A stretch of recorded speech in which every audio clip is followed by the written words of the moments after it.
गुनगुनाने की वजह तुम हो,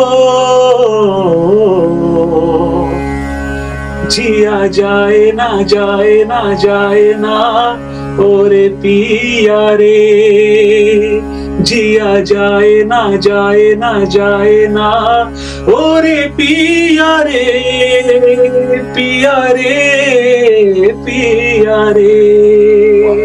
माझे जीवन गाणे गाणे, माझे जीवन गाणे गाणे, व्यथा असो आनंद असू दे, प्रकाश किंवा तिमिर असू दे, वाट दिसो अथवा न दिसू दे, गात पुढे मस झाडी. हळू करू अय्या. आणि नंतर मला ते आयोजक म्हणाले की तुम्हालाच काहीतरी बोलावं लागेल 3 तास. अय्या. म्हटलं गंमत अशी आहे की हिंदी बोललं तरी त्यांना कळणार नाही, इंग्लिश तिकडे फार लोकांना सगळ्यांनाच माहिती आहे असंही नाही. फिशरमॅन त्याला मी रिक्वेस्ट केली की सर दादा 2 मिनिटं माझ्यावर तुम्ही बसा. मी त्याला थोडंसं तोडकं मोडकं इंग्लिश माहिती होतं. ओके. की will you please sit with me for some time, I need your help. मग ते म्हणाले की आम्हाला मग जरा नाचायचं पण आहे, तुम्ही इतर पण गाणी गा. मग तेव्हा तिकडे ऑडियन्समध्ये एक बुरख्यातली एक मुलगी होती, तेव्हा ती बॅकस्टेजला आली. ओके. आणि तिने सांगितली की I want to sing a duet. तर मला कसं आहे, प्रत्येक देशात एंटरटेनमेंट अलाउड आहे का माहित नाही ना, आपल्याला माहित नसतं. आणि क्या बात आहे. प्रेमात पडल्यानंतर कोणतं गाणं आठवतं? तुमचा मूड बिघडला की कोणतं गाणं आठवतं? तुमचं आयुष्य एखाद्या गाण्यात सांगायचं असेल तर ते कोणतं गाणं असू शकतं? मी नचिकेत देसाई, पराग नेसेरीकर, आमचे पराग दादा यांच्या दी एपीएन पॉडकास्ट शो मध्ये माझी एक छानशी कथा, एक कहाणी घेऊन येतोय. तर हा एपिसोड तुम्ही नक्की बघा आणि दी एपीएन पॉडकास्ट शो ह्या युट्यूब चॅनेलवर तुम्हाला हा एपिसोड बघता येईल. आवर्जून सबस्क्राईब करा, शेअर करा आणि लाईक करा. गाणी म्हटली जातात वेगवेगळ्या जॉनरची. पीपल शुड नो की युअर ऑलराऊंडर. करेक्ट. कुठली पाहिजे ती गाणी. जसं कव्वालीचं सांगितलं ऑल दिस. माझा तो एक सुरुवातीचाच प्रयत्न होता की मी स्वतःला एखाद्या स्टॅम्प वरती नाही किंवा एखाद्या फॉर्मॅट साच्यात मी बांधून नाही ठेवलं स्वतःला. खरंच.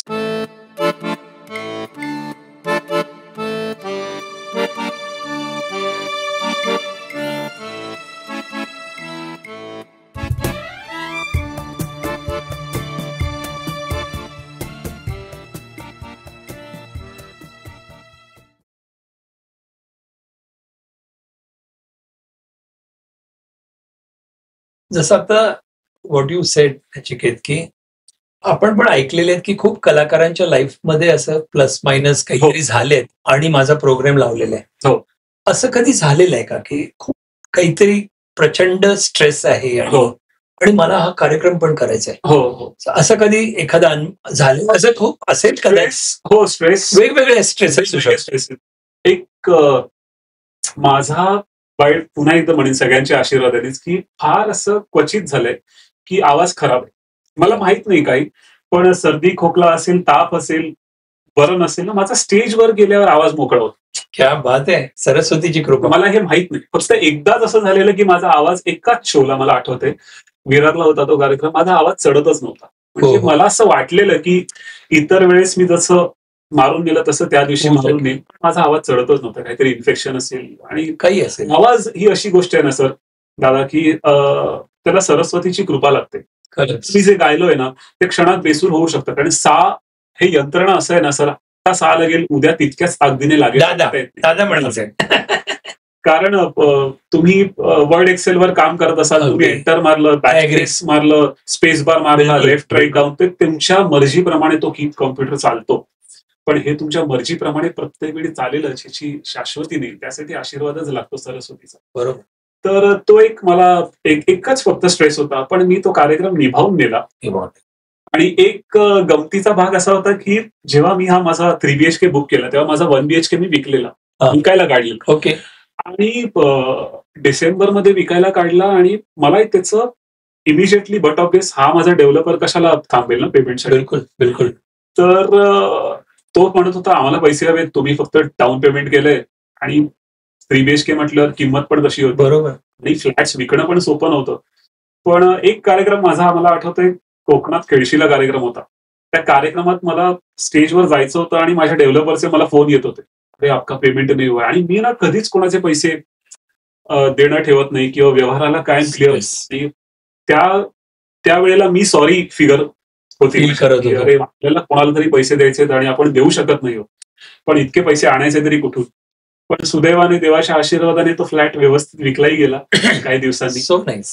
पण त्या स्ट्रगल मधून देखील सरस्वतीने मला बाहेर काढलं. आता सांगितल्याप्रमाणे स्टेजवरती त्या दिवशी आवाज लागला नाही, हो. असं कधी पण झालंय का? Just on a humorous note म्हणतोय हे प्रश्न सगळे, पण असं कधी झालंय का की मी स्टेजवरती गेलोय आणि लिरिक्स विसरलोय किंवा काहीतरी फजिती म्हणणं चुकीचं होईल, पण एक ह्युमरस आणि असे खूप किस्से इथे आलेले लोकांनी सांगितले, तर असं कधी झालंय आणि अरे बापरे माझ्याकडून असं झालं आणि इट वेंट ऑन व्हेरी वेल नंतर? कधी कधी असं कधी झालंय का? आपण माणसं त्यामुळे ह्युमन्स असल्यामुळे बरेचदा एखादं गाणं येत असून देखील ते 100 वेळा गाऊन देखील 101 वेळा ते गाताना आपण ब्लँक काहीतरी आहेत. बघा विराट कोहली सारखा दिग्गज बॅट्समन देखील 0ला आउट होतो. त्यामुळे आम्ही कोण आहोत? तर साधे कलाकार. तर अख्ख्या देशाचं जगाचं प्रेशर, इतक्या कोटी लोकांचं प्रेशर घेऊन ही सगळी मंडळी मैदानात खेळतात. आमच्या समोर 1000-2000 लोकांचं प्रेशर असतं. Pressure is pressure because people are watching you live. सगळ्यांचे डोळे आपल्या असतो ना, त्याला सगळ्यात हायएस्ट रिस्क फॅक्टर असतं. 3 तासाच्या कार्यक्रमात ना सगळ्यात अधिक मेहनत कोण करत असतं ना, तर ते म्युझिशियन असतं. हो खरंच. म्हणजे माझ्या सगळ्या आजवर मी काम केलेल्या सगळ्या म्युझिशियन्सना मी हे क्रेडिट देईन की त्यांना 24 गाणी वाजवायची असतात आणि आम्ही गायक फक्त मोजून 6 ते 7-8 गाणी. खरंच. पण सगळ्यात रिस्क फॅक्टर कोण उचलणारा असतो तर तो गायक. म्हणून त्याला थोडंसं नाव लौकिक असेल. चुकतं कोण? तो फ्रंटवरती असतो ना. कधी कधी म्युझिशियन चुकतात, ह्युमन्स आहेत, सिंगर्स पण चुकतात. मी देखील कधी कधी चुकू शकतो, चुकलोय म्हणेन. पण दिसते चूक अधिक सिंगरची, त्यामुळे सिंगरला सेंटर फेस आपण. तर फार चुका नाही म्हणणार, कारण मला सवय आहे की होमवर्क करून जायची. पण कधी कधी होमवर्क करून देखील एखादं उत्तर आठवत नाही बघा. होतं. पण ते बरेचदा असं खेळीमेळीने निभावून न्यायची काय म्हणतो प्रेझेन्स ऑफ माइंड कलाकाराकडे असणं फार गरजेचं आहे. मी आता मॉलदीव्सला गेलेलो, आता आठवलं किस्सा म्हणून म्हणतो. मी आता गेलेलो मॉलदीव्सला मागच्या वर्षी जून महिन्यात. तर आमचे इकडचेच एक म्युझिशियन आहेत, अनिल करंजावकर म्हणून, रिदमिस्ट आहेत, सिनियर रिदमिस्ट आहेत. त्यांच्या ओळखीतून तो कार्यक्रम मिळाला. आणि Maldives is an Islamic country, basically Islamic देश आहे तो. आणि तिकडचे जे ऑर्गनायझर होते ते त्यांचा स्वतःचा एक मला वाटतं बेट आहे तिकडे. ओके. मॉलदीव्स म्हणजे बेट, छोटी छोटी बेट असतात, आयलंड्स. आणि तिकडे प्रॉमिनेंटली तिकडच्या लोकांचा व्यवसाय हा मासेमारी आहे, फिशिंग आहे. ओके. तिथे मला वाटतं ट्यूना फिश वगैरे जास्त प्रमाणात तिथे विकला जातो. तर इस्लामिक कंट्री असल्यामुळे त्यांची रिक्वायरमेंट काय होती, तर आम्हाला ईदच्या निमित्ताने कार्यक्रम हवा होता. ओके. ईदच्या निमित्ताने कार्यक्रम हवा होता. तर त्यांना बॉलिवूड म्युझिकची मॉलदीव्समध्ये खूप आवड आहे. सर मला मॉलदीवियन भाषा माहित नाही दादा, पण ते आपल्या गाण्यांवर मॉलदीवियन शब्द लिहून तीच गाणी गातात. तुझे जीवन की डोर से बांध लिया है तेरे जन्मों से कम सर आंखों पर. तर ह्याच गाण्यावर त्यांचे जे शब्द आहेत ते त्यांचे शब्द. आता मला मॉलदीवियन भाषा माहित नाही. ओके. तर हा एक नवीन फॅक्टर आम्हाला तिथे अनुभवता आला की असं देखील होतं. आणि शाहरुख खान, सलमान खान यांची आवड, अमिताभ बच्चन साहेब यांची आवड सगळीकडे. So Bollywood music is and Bollywood stars are like all over the world. Absolutely. So तिकडे त्यांना ईद निमित्त कार्यक्रम काय हवा होता, तर फक्त कव्वालीचा. म्हणजे पहिलंच गाणं कुठलं होतं तर भरदो झोली या मेरी Mohammad, Bajrangi Bhaijaan. Those are Islamic people. Exactly. Audience पण सगळ्या बोरख्यांमधल्या ज्या काही तिकडच्या महिला होत्या, तिकडचे जे मासेमारी करणारे, मध्ये वाळू होती, म्हणजे बेटावर कार्यक्रम होता समुद्र किनारी. आणि मध्ये नाचायला ते जागा सोडतात, वाळूवर नाचायचं ज्यांना आले ते. आणि तिकडे जो निवेदक कोणीतरी येणार होता तो आला नाही. आणि नंतर मला ते आयोजक म्हणाले की तुम्हालाच काहीतरी बोलावं लागेल 3 तास. म्हटलं गंमत अशी आहे की हिंदी बोललं तरी त्यांना कळणार नाही. इंग्लिश तिकडे फार लोकांना सगळ्यांनाच माहिती आहे असंही नाही. तर कार्यक्रम सुरू व्हायच्या अगोदर मी काय केलं, मी आमची जिथे सोय केली समुद्र किनारीच ती सोय झालेली आमची. तिकडे मासेमारी करणारा एक कोळी बांधव तर आपले झाले, त्यांचे जे कोळी असतील फिशरमॅन असतील, त्याला मी रिक्वेस्ट केली की सर दादा 2 मिनिटं माझ्यावर तुम्ही बसा. मी त्याला थोडंसं तोडकं मोडकं इंग्लिश माहिती होतं. ओके. की will you please sit with me for some time, I need your help. तर व्हॉट हेल्प असं त्यांनी तोडकं मोडकं इंग्लिशमध्ये विचार. तर म्हटलं मी त्याला काही शब्द सांगितले की वेलकम,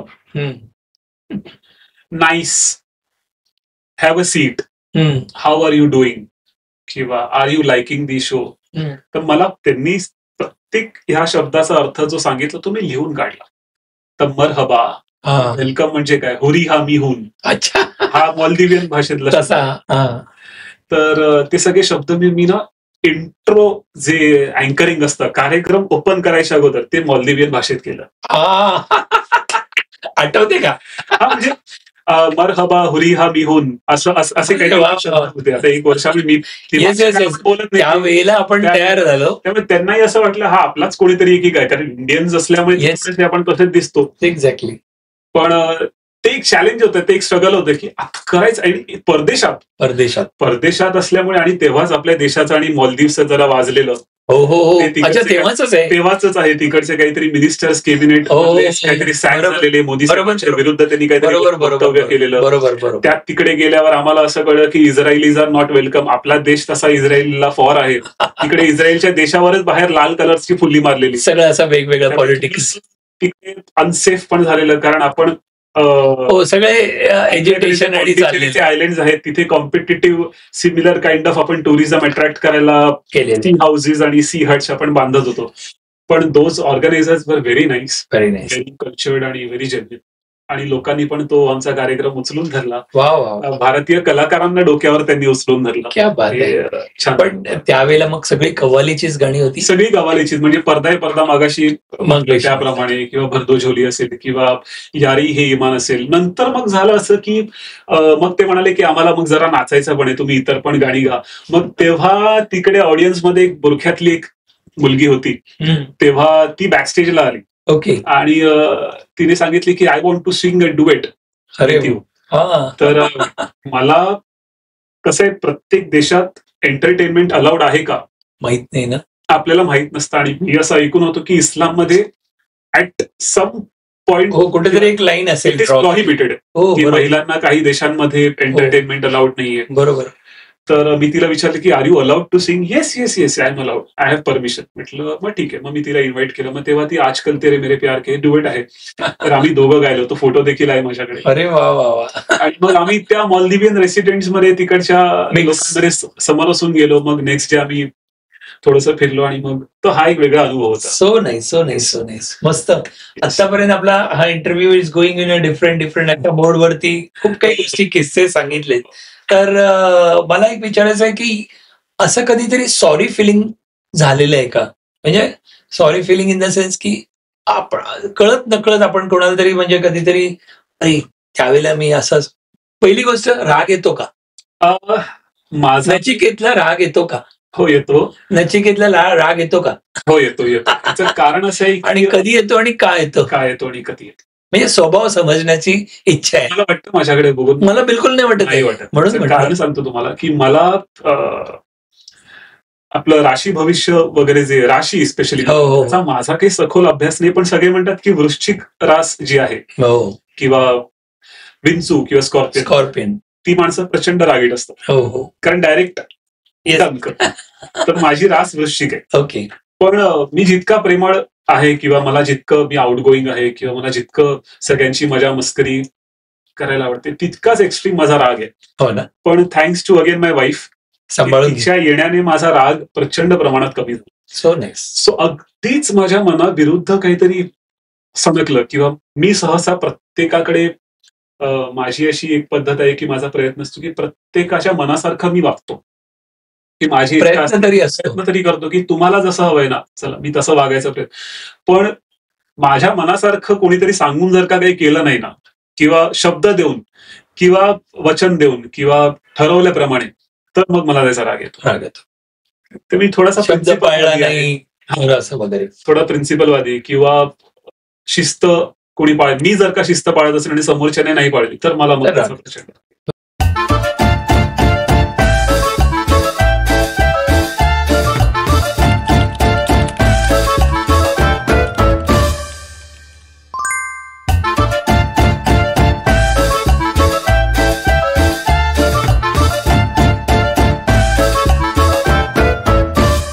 एक्स्ट्रीम रागीट, okay, extreme reserve, okay, extreme outgoing.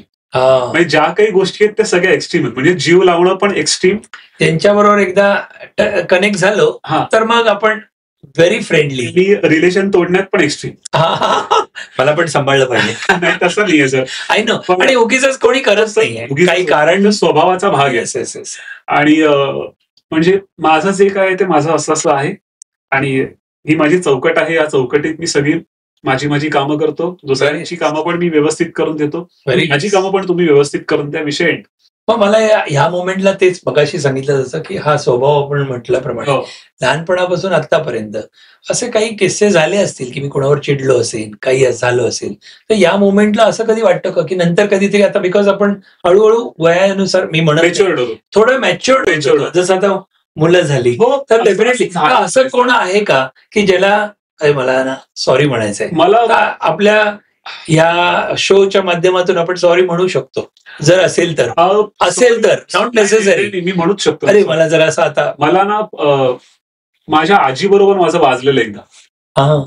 आजी नाहीये ना, आजी आता नाहीये, पण तरी मला तिला सॉरी म्हणायचं. प्लीज आजी होतं कधी कधी काय झालेलं म्हणजे असं नाही झालं काहीतरी कुठल्या तरी गोष्टीवरून उगाच असा वाद होतो आणि नातू आणि आजीचा वाद होता आणि ते एक क्लोज रिलेशन असतं. तरी आज यू फील सॉरी ना, वी फील सॉरी. या निमित्ताने बोलून आजीवर आपला आवाज चढतो आणि जो नको हक्काचं असतं आणि नको होता चढायला आणि नंतर काही दिवसांनी कळतं अरे उगाच बोललो आपण, आजी नाही आपल्या बरोबर. Yes yes. सो त्यासाठी मला नक्कीच आजीला सॉरी बोलायला आवडेल.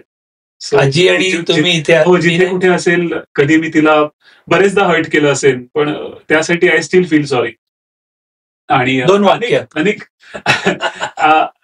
अनेक अशी लोक आहेत म्हणजे ज्यांना कधीतरी आपल्या प्रत्येकाकडूनच कोणाला तरी आपण हर्ट म्हणूनच म्हटलं या माणूस मी म्हणेन हा कोणाला तरी परिस्थितीमुळे दुःख देतो. आणि प्रत्येक माणसाला समोरच्याकडून परिस्थितीमुळे दुःख मिळतं. बरोबर. दुःखाची पण एक देवाणघेवाण एक मजा असते. बिलकुल बिलकुल. जशी सुखाची मजा असते तशी दुःखाची मजा असते. तर असं एकदाही झालेलं की एक कार्यक्रम होता. मला कार्यक्रम साहित्य संघ मंदिरला होता. मला आता एक्झॅक्ट आठवत नाही कारण 12-13 वर्ष झाली आणि बँकेत मी नुकताच नोकरीला लागलेलो आणि कामाच्या प्रेशरमुळे ना त्या कार्यक्रमाची गाणी मी माझ्या मनासारखी व्यवस्थित बसवू शकलो नव्हतो. त्यामुळे त्या कार्यक्रमाला मलाच उगाच वाटतं की मी 100% दिला नाही.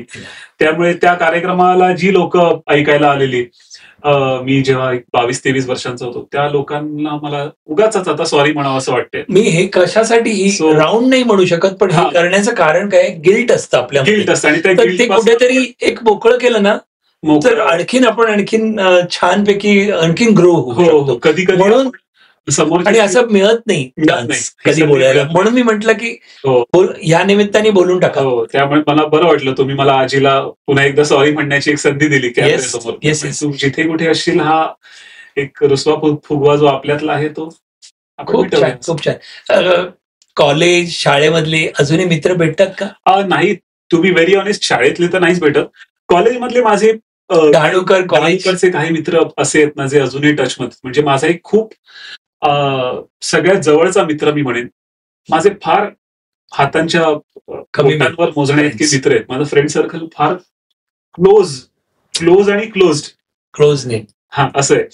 तर माझा एक खूप जवळचा मित्र म्हणजे स्वराधीश भरत बळवल्ली. ओके. तुम्ही नाव माहिती असेल. आम्ही दोघे डहाणूकरचे बॅचमेट्स. म्हणजे त्याला अख्खं जग अवजाव करतं पण मी अजूनही त्याला अरेधुरे करतो कारण आमच्यात मित्र मैत्रीचं एक वेगळं नातं आहे.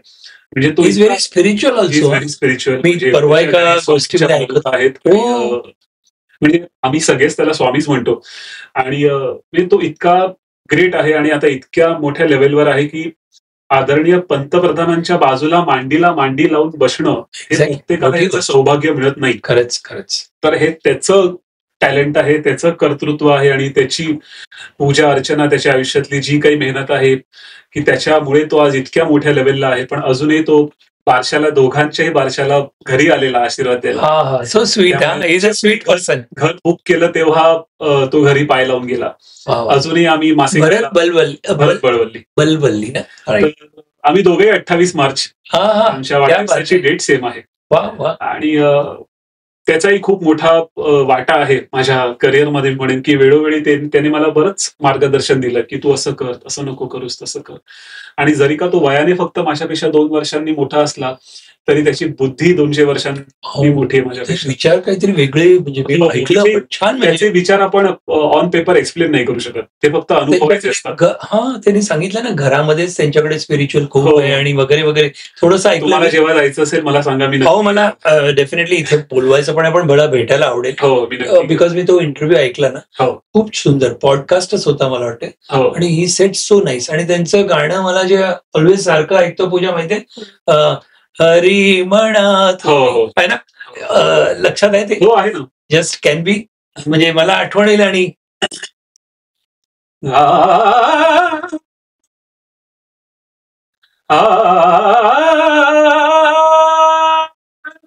हरी म्हणा तुम्ही, गोविंद म्हणा तुम्ही, गोपाल म्हणा हरी नारायणा.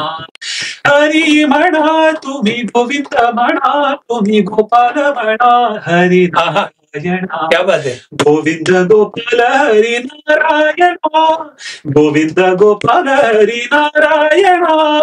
हरी म्हणा तुम्ही, गोविंद म्हणा तुम्ही, गोपाल म्हणा हरी नारायणा. क्या बात आहे. हा मस्त वाटलं, मस्त वाटलं. So nice, so nice. आमचा खास संदेश सांगा. हो नक्की. की खरोखर ऐकून बरं वाटलं की म्हणजे जी संधी बघतोय की कधी भेटायला मिळेल मला तुमच्या थ्रू. नाही, तो इतका ग्रेट माणूस मी अजूनपर्यंत बघितला नाही. कारण पंतप्रधानांशी ज्यांचा डायरेक्ट टच आहे त्याच माणसाचा एखाद्या टपरीवर चहा बनवणाऱ्या माणसाशी पण तितकाच टच आहे. त्यामुळे तो देखील एक त्याच्या स्वभावातला ऍस्पेक्ट मला शिकायला मिळाला. आणि तो देखील बराचसा रिझर्व्ड आहे, पण एकदा ओपन झाला की he is an all together different magic. So nice. So माझं भाग्य आहे की त्याच्या मैत्रीचा मला एक भाग. So nice. मग त्यांच्यासाठी एक मेसेज द्या ना, काही बोलायचं असेल 2 लाईन. भरत, तू आहेस तसाच राहा कायम. कारण तुझ्याकडून आम्हाला नुसतं कलाकार म्हणून आम्ही नाही तर सगळ्याच आपल्या देशाच्या जनतेला एक वेगळी प्रेरणा मिळते की अध्यात्म, संगीत आणि आपल्या देशाचे काही, आपल्या राज्याचे काही जे काही मुद्दे असतील ते देखील तू पॉलिटिकली तितक्याच ताकदीने सोडवतोस. खरंच. आणि सामान्यांपासून थोरा मोठ्यांपासून सगळ्यांचाच तू एक वेगळा विचार करतोस. आणि अशीच स्वामींचरणी तुझी जी काही पूजा आहे, जी काही सेवा आहे ती सतत असू दे. आणि आम्हा सगळ्या मित्रांवर तुझं प्रेम आणि तुझे आशीर्वाद देखील काय. सो नाही, सो नाही. सुपर. मला आता आपण जसं ह्या राऊंडच्या शेवटीकडे आपण मग दुसऱ्या राऊंड वरती जाऊ. तर मला एक विचारायचं की how do you handle failure आणि क्रिटिसिझम? सगळं चांगलं गोडी नसतं. नाही, लाईफ कोणाचं सगळं चांगलं असतं. सॉरी, यू रिस्पेक्ट, आपण ह्युमन बिंग आहोत. तर असं कोणीतरी क्रिटिसाइज पण केलं असेल, कोणी कधीतरी फेल्युअर आलं असेल. मला फक्त म्हणायचंय की युअर अ सेलिब्रिटी नाव केस. तर इथे आलेली व्यक्तींना हा प्रश्न माझा असतो की तुमचे फेल्युअर कसं काही तुम्ही ओव्हरकम केले, एखादं इन्सिडेंट जर सांगू शकला तर. आणि क्रिटिसिझम. बरोबर. माझं सगळ्यात आजकाल खूप आहे. माझं सगळ्यात मोठंच failure was getting eliminated from Saregama. मी जेव्हा पहिला मुद्दा मांडला की सेमीफायनलला मी एलिमिनेट झालो, मला फार दुःख झालं. पण नंतर मला जेव्हा कळलं की माझे एकतर मी फार अमॅच्युअर होतो, मॅच्युरिटी लेवल 0 होती. माझे प्रतिस्पर्धक जे होते ते फार अनुभवी होते आणि अधिक तयार होते. त्यामुळे नंतर मला वाटलं की मी एलिमिनेट झालो ते फार छान झालं. कारण त्या फेल्युअर मधूनच मी माझा पुढचा रियालिटी शो जिंकलो. एक्झॅक्टली. त्या तयारी केली की अरे कुठे कमी पडलोय हे मला इतकं पारदर्शकपणे समोरासमोर दिसलं की अरे ह्या सगळ्या गोष्टी मला येतच नाहीयेत, ह्या सगळ्या मला करायच्या आहेत आणि मग मला पुढे जायचं.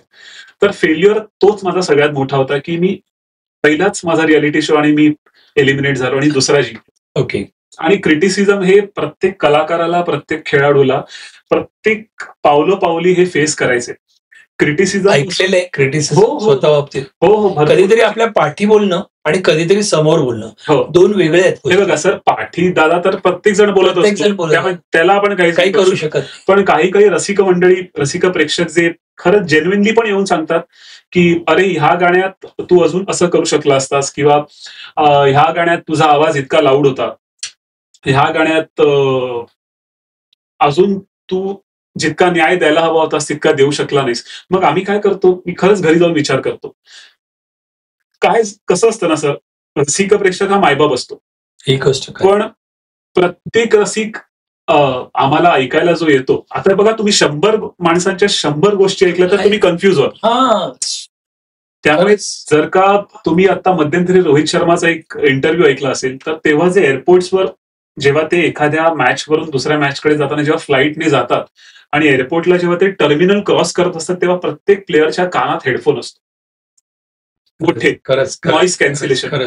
तर ते का ते वापरतात, तर प्रत्येक माणसाला असं वाटतं की ते गाणी ऐकत असतात, ते गाणी नसतात ऐकत.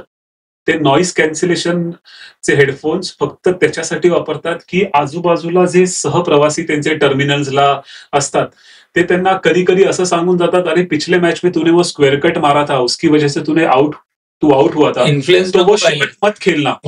तर त्यांना कुठलंच सजेशन त्यांच्या गेमबद्दल ऐकायचं नसतं. सो नाही सजेशन त्यांना त्रासदायक ठरू शकतात आणि मग तो पुन्हा शॉट खेळणारच नाही असा मेंटल ब्लॉक त्यांच्या डोक्यात बसतो. हेच सजेशन त्यांना जर का सुनील गावस्करांनी दिलं तर त्याच्यावर विचार करून आपण अंमलात आणू शकतो. जे कोणी दिलं एक्झॅक्टली. तर मला म्हणायचंय की दीनानाथच्या थिएटरमध्ये 800 ऑडियन्स पैकी मी जर का 800 लोकांचं सजेशन घेतलं तर माझं गाणं मी हरवून बसेल. उद्या गाणं सोडायला लागेल.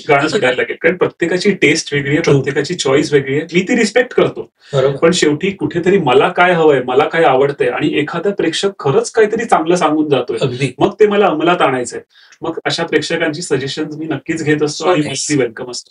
So nice. तर या राऊंडची एक आपण एंड करायचंय आणि नंतर आपण रॅपिड फायर राऊंडला जाणार आहोत. तर या राऊंडची एंड करताना एखादं कुठलं सुधीर बाबूंचे म्हणजे सुधीर फडके त्यांचं कुठलं एखादं गाणं आम्हाला ऐकवणार का? हो नक्की. तर मी असा प्रयत्न करतोय की आपल्या ऑडियन्स वेगवेगळे जॉनरचे गाणी ऐकतील.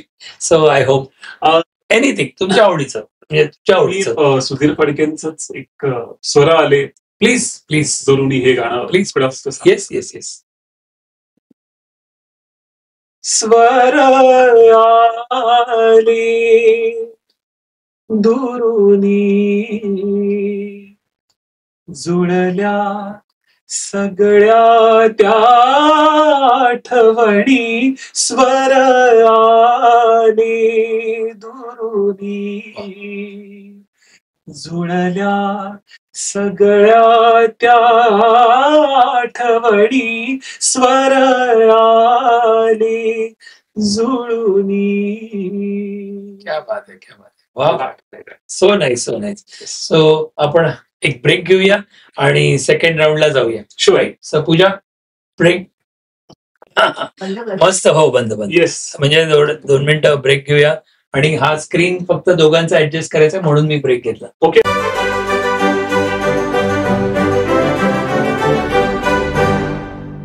नमस्कार मित्रांनो. तर आपण छोट्याशा ब्रेक नंतर आपण दुसऱ्या राऊंडला जातोय ज्याचं नाव आहे rapid fire round.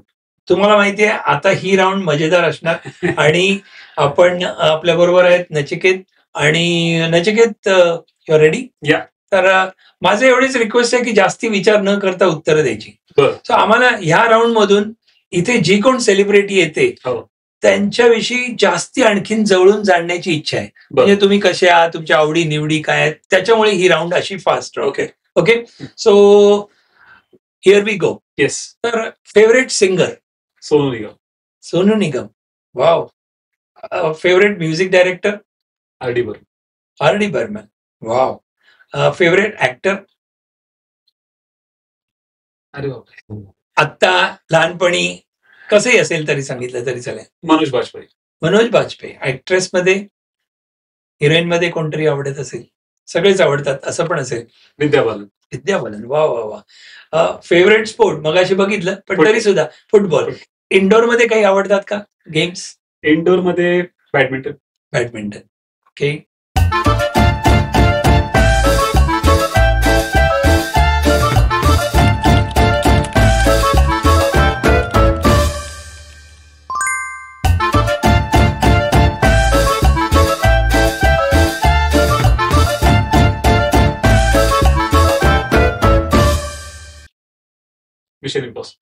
Mission impossible.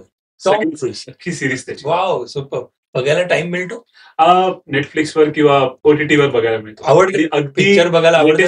त्याचा कुठला आला असेल आता? हो, 5 आलाय. 5 आला, तो आम्ही बघितला. हो, ग्रेट ग्रेट ग्रेट. वाव. दुसरी favourite food? Fish. Wow, fish. Always? Very nice.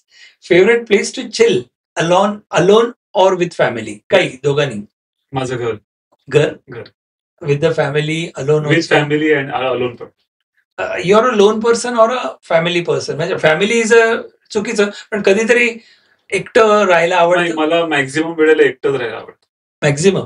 Wow. So घरचे घरात असतात, पण मी सहसा फार बाहेर यू बी विथ युअरसेल्फ. कुठेतरी हँगआउट होतोय किंवा कुठेतरी कोणाबरोबर फार वेळ स्पेंड करतोय आणि मग मी घरी येतोय असं नाही. मी मॅक्झिमम वेळेला घरी असतो. आमचे काही म्युझिशियन्स आणि काही आर्टिस्ट आहेत ज्यांच्यावर एखाद दिवसाच्या आम्ही ट्रिप्सला वगैरे जातो. ओके. पण मॅक्झिमम नंबर ऑफ टाइम्स मी उठून मॉलला गेलो किंवा कुठल्या तरी मूव्ही थिएटरला जाऊन मूव्ही बघितली असं मी फार कमी करतो. ओके. मी घरीच असतो जास्त. घरीच.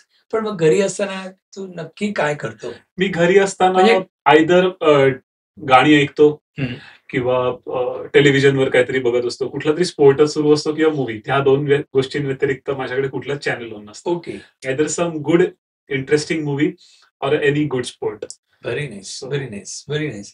पण असं कुठे बाहेर जायला म्हणजे आता सांगितलं नाही आवडत, पण असं जर एखादं डेस्टिनेशन म्हटलं की मला ना तिथे जाऊन जरा शांत कधीतरी एकटं बसायला आवडेल, असं काही आहे का?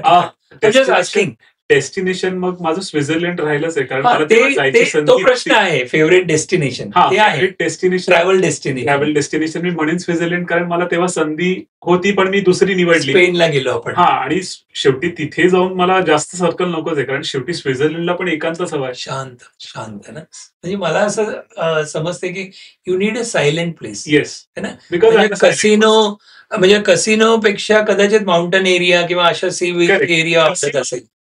एखाद one time experience it is good. ती पण मजा घ्यायची. ऍब्सोल्युटली. पण maximum number of times I would prefer that. A beach और अ लेक और अ mountain view. You are a mountain person or a C beach? काय दोघांपैकी आवडेल? चॉईस दिला तर? बीच. मी सायकोलॉजिकल पर्सन म्हणजे स्टुडंट आहे. बीच. या म्हणजे सायकोलॉजिकल स्टुडंट कोण असतील ना ते म्हणतील हे सायकोलॉजीचे प्रश्न आहेत.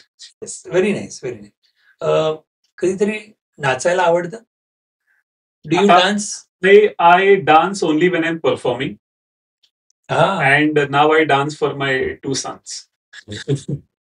क्या बात है, क्या बात है. How is Nachiket Desai's nature as a personality? Introvert and reserved. Reserved, na? Very nice. Nachiket कधी रडला पण आहे का? हो. Do you cry? हो. गुड. Often. चांगलं गाणं ऐकून मी रडलेलो आहे बरेचदा. कुठलं? माझे खूप आवडते सिंगर आहेत मनोज देसाई म्हणून. म्हणजे मला वाटतं ते अंबरनाथला राहतात.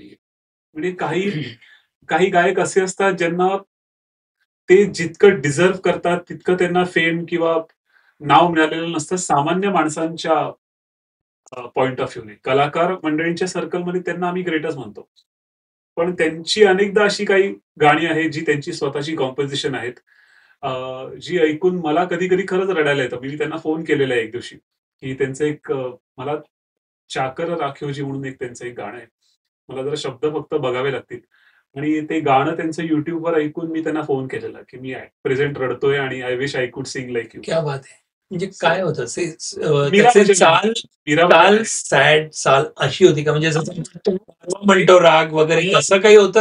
एकतर त्याच्या शब्दामुळे एका रागातून दुसऱ्या रागातून दुसऱ्या रागातून तिसऱ्या रागातून पहिल्या रागात कधी येतील आपल्याला कळत नाही. ही त्यांची अमेझिंग ट्रान्झिशन असतात. म्हणजे इल्याराजा साहेबांचं म्युझिक कसं आहे बघा, म्हणजे ट्रान्झिशन आणि मेलोडी आणि ठहराव प्लस चेंजेस, तर असं म्युझिक त्यांचं आहे. आणि he is a very ardent follower and believer in Pandit Hridaynath Mangeshkar. म्हणजे त्यांची गाणी मग तर मनोज ते देसाई स्केल जेव्हा असेच सादर असतील करतात, ना. तेव्हा त्याला एक वेगळंच डायमेन्शन मिळतं. मनोज देसाई मनोज लिहितात ना? देसाई मग ते काय करतात नॉर्मली? ते he is a music teacher as well. He lives in music arranger वगैरे असं काही नाही? He is a music composer, singer आणि पण you can call him a music arranger as well. पण he is more of a music composer and a great singer. काय म्हणजे म्हणते? अशी मंडळी फक्त कलाकारांना अधिक माहिती असतात, कारण कलाकारांना कुठून काय छान घ्यायचं असतं हे बरोबर माहिती असतं. एका चांगल्या कलाकाराचं बिलकुल. लक्षण मी असं म्हणणार नाही की अशी अनेक माझ्यासारखी कलाकार मंडळी आहेत ज्यांना मनोज देसाई माहिती आहे एक्झॅक्टली. आणि they look up to him as an example. अच्छा. So nice. का तुमची कशी ओळख झाली का डायरेक्टली युट्यूब वरती गाणं? नाही, हिंदू कॉलनी गणेशोत्सव मंडळ तुम्हाला माहिती असेल, ऐकलंय. खूप मोठं. हो. सो तिथे दरवर्षी गणपतीचे कार्यक्रम गणेशोत्सवात होत असतात. आणि मी अनेकदा गायलोय.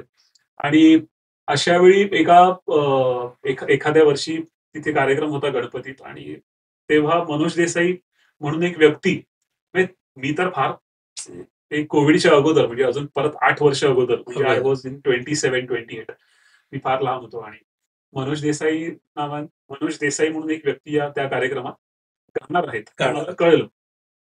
मला वाटलं असतील कोणीतरी सिनियर, पण जेव्हा ते गायला लागले ना, तेव्हा मला साक्षात सरस्वती दिसायला लागली स्टेजवर.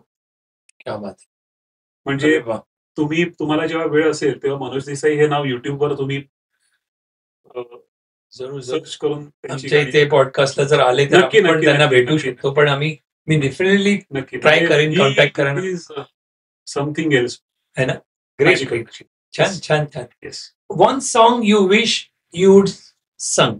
म्हणजे आपण हे गाणं म्हणायला मिळालं असतं तर मजा आली असती. मितवा. प्रश्नच नाही. Great great great. Music director you admire most. आता मगाशी ऐकलं आर.डी. बर्मन वगैरे, पण तरी सुद्धा music director you admire most असे खूप आहेत. सगळ्यांचं काही काही चांगल्या चांगल्या गोष्टी असतात. I agree. पण तरी सुद्धा त्यातल्या त्यात मी माझं पणजोबांचं नक्कीच नाव घेईन, कारण त्यांचं काम हे नाट्य क्षेत्र, मराठी सिनेमा आणि हिंदी सिनेमा या तिन्ही कॅनव्हासमध्ये त्यांचं इतकं मोठं काम आहे तिन्ही क्षेत्रांमध्ये. आणि त्यांनी नाटकाला देखील संगीत दिलंय. नाटकाला त्याने दिलंय. देवदिनाघरी धावलं हे होय, नाटक माहिती आहे. हो. आणि अशी अनेक नाटकं आहेत. जय जय गौरी शंकर आहेत. म्हणजे ते त्यांचंच. हो. मला ही गाणी माहिती आहेत. पप्पा म्हणजे वडिलांबरोबर ऐकली. बाकी हिंदी सिनेमा गूंज उठी शेनाई असेल, गुड्डी असेल, दो आंखें बारा हात असतील असे, किंवा मराठीमध्ये अमर भोपाळी असेल, श्यामची आई असेल, हे सगळे सिनेमे त्यांनी मित्रांनो, हे कोणा बाबतीत म्हणतात आपल्या पणजोबांविषयी आणि वसंत देसाई सरांबरोबर, म्हणजे त्यांच्याविषयी मोठे संगीतकार. त्यामुळे ते एक नाव तर व्हॉट ऑब्वियस घरातलं आहेच, पण त्याचबरोबर आता मदन मोहन साहेब जर का तेव्हाचे असतील, आणि आत्ताच्या घडीला रेहमान आणि अजय अतुल आणि शंकर एहसान. या मोमेंटला मग म्हणजे वसंत देसाई पणजोबांच्या कुठलं एखादं आम्हाला ऐकायला जस्ट आवडेल ना, जर तुम्हाला तुमच्या क्लोज असे सगळे आहेत बिहाइंड द सीन्स मध्ये आपण ऋणानुबंधांच्या गाण्याचा उल्लेख केला, आपण त्याची एक प्लीज प्लीज.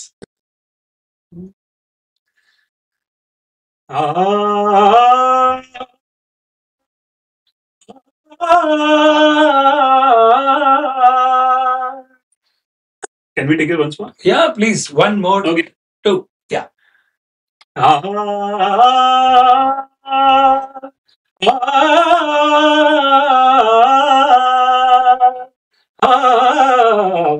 ऋणानुबंधाच्या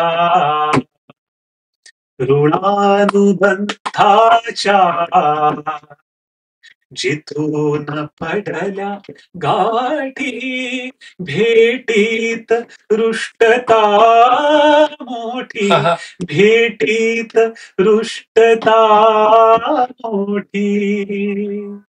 वा वा वा वा वा, खूप छान. या निमित्ताने आता तुम्ही मगाशी बिहाइंड द सीन्स मध्ये आपण बोलत होतो, कुठला तरी तुमचा कार्यक्रम पण तुम्ही आता काहीतरी सागर करणार आहात त्यांच्यावर, असा विचार तरी आहे काहीतरी? आहे एक कार्यक्रम, असा प्लॅन तरी माइंड मध्ये 2025 याच वर्षी डिसेंबर मध्ये त्यांची 50वी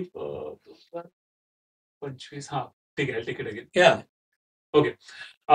ह्याच वर्षी डिसेंबर मध्ये 2025 साली त्यांची 50वी पुण्यतिथी आहे. ओके.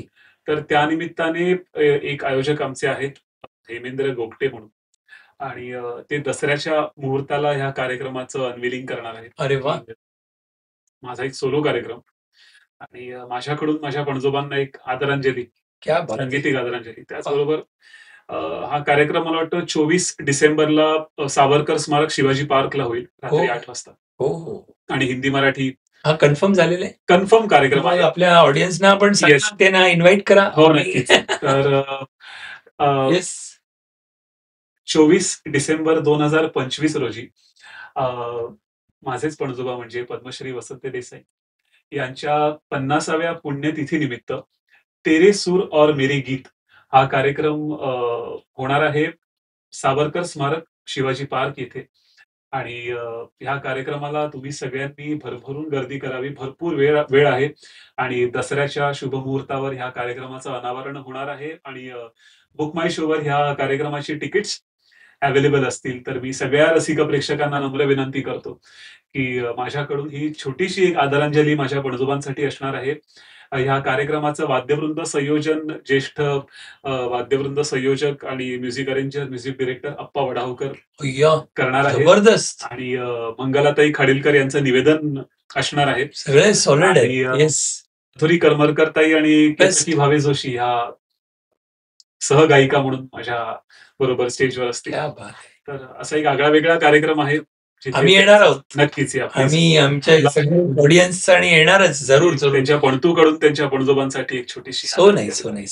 24 डिसेंबर 2025 रात्री. मस्त. मित्रांनो, जरूर नोट करा, आणि आमच्या या डिस्क्रिप्शन मध्ये सुद्धा ह्याचे डिटेल्स आम्ही देऊ. तर जरूर तुम्ही बुक करा आणि त्याचा आस्वाद घ्या. येस. So nice. थँक्यू. तुम्ही स्वप्न पाहता? मला पडत नाहीत, पण जागतेपणी पण आपण कधी कधी स्वप्न बघतो. हो, बघतो. आणि विश लिस्ट असतो, होती विश लिस्ट. म्हणजे मी मगाशी म्हटल्याप्रमाणे प्रत्येक गायक, तो छोटा असू दे किंवा दिग्गज असू दे, मोठा असू दे, आपलं एक तरी गाणं पडद्यावर यावं. ते माझं एक होतं स्वप्न, मी नाही म्हणणार नाही. जरी का अनेक कार्यक्रम करत असलो, day in day out theatre मधून गात असलो, तरी पडद्यावरचं गाणं ते एक असतं. ते स्वप्न माझं झालं पूर्ण. माझं एक मोठ्या घराचं स्वप्न होतं, तेही तुमच्या आशीर्वादांनी, सगळ्यांच्या प्रेक्षकांच्या आशीर्वादाने पूर्ण झालं. आणि माझी फॅमिली पण कम्प्लीट झाली. येस. आता फक्त पाय जमिनीवर ठेवून मेहनत करायची. छान. मस्त. ट्रॅव्हल डेस्टिनेशन तुम्ही सांगितलं, पण तरी सगळी ट्रॅव्हल ड्रीम डेस्टिनेशन असं कुठलं असेल तर? स्वित्झर्लंड मला आवडेल, कारण I am a nature loving person. सुंदर. मी पण एक थोडस एक ऍडव्हेंचर आणि ह्या सगळ्या गोष्टी बघायच्या असतील तर मी एकदा युएसला मला जायचं. माझं युरोप झालंय, पण युएस अजून व्हायचंय. तिथून सुद्धा येणार, कॉल येणार. आणि नक्कीच. अशी कुठली most embarrassing moment on the stage अशी कुठली झाली आहे का? Embarrassing moment on the stage काही कारणास्तव. हा एक कुठला तरी कार्यक्रम होता, जेव्हा त्या कार्यक्रमाच्या परफॉर्मन्सच्या वेळी माझं नाव घेतलं गेलं आणि आय वॉज नॉट रेडी. माझा काहीतरी माईक सुरू होत नव्हता, काहीतरी त्याच्यामध्ये बिझी, टेक्निकल एरर होता, आणि निवेदकांनी माझं नाव घेतलं पण माझा माईकच सुरू होत नव्हता. त्यामुळे मी विंगेत थांबलेलो, कारण बंद माईक घेऊन जात नव्हते. आणि माझे साऊंड दादा होते, त्यांनी बॅटरीज चेंज करून मग मला पटकन स्टेजवर. थोडंसं एम्बॅरेसिंग होतं की प्रेक्षक थांबलेत, निवेदकही थाम्हलेत, म्युझिक थांबलेत, आणि तिथे 2 सेकंड 4 सेकंड सुद्धा मोठे वाटतात, सारखे वाटतात. Silent. Biggest fear. Exactly. So nice. Best compliment you have ever received? मगाशी एक ते चिठ्ठी आजोबांची का कुठली सिनियर सिटीजन सांगितलं, पण तरी सुद्धा best compliments you have ever received? मी सगळ्यात मोठी कॉम्प्लिमेंट्स त्यांच्याकडूनच मानतो ना, ज्यांनी आयुष्य अधिक बघितलंय, आणि ते म्हणजे ज्येष्ठ नागरिक. कारण ना, त्यांनी खूप मोठा कार्यकाळ घालवल्यानंतर त्यांच्याकडून जेव्हा प्रतिक्रिया येतात ना, जेव्हा ज्यांचे केस पिकलेले असतात, ज्यांच्या चेहऱ्यावर सुरकुते असतात, जे काठी घेऊन येतात आणि तरी थांबतात आणि तुम्हाला तुमचं कौतुक करतात की आम्ही इतक्या वर्षांपासून ही गाणं, ह्या गाण्यांचा असं रेडिओवरनं घेतोय, ब्लॅक अँड व्हाईट टीव्हीवरनं घेतोय, आणि त्या सगळ्या तेव्हाच्या 1940, 1930, 35 च्या आठवणी तुम्ही आता आमच्यासाठी यंग मंडळी तुम्ही ताज्या करताय. तर ह्याहून बेटर कॉम्प्लिमेंट काहीच असू शकत नाही असं मला वाटतं. So nice. तर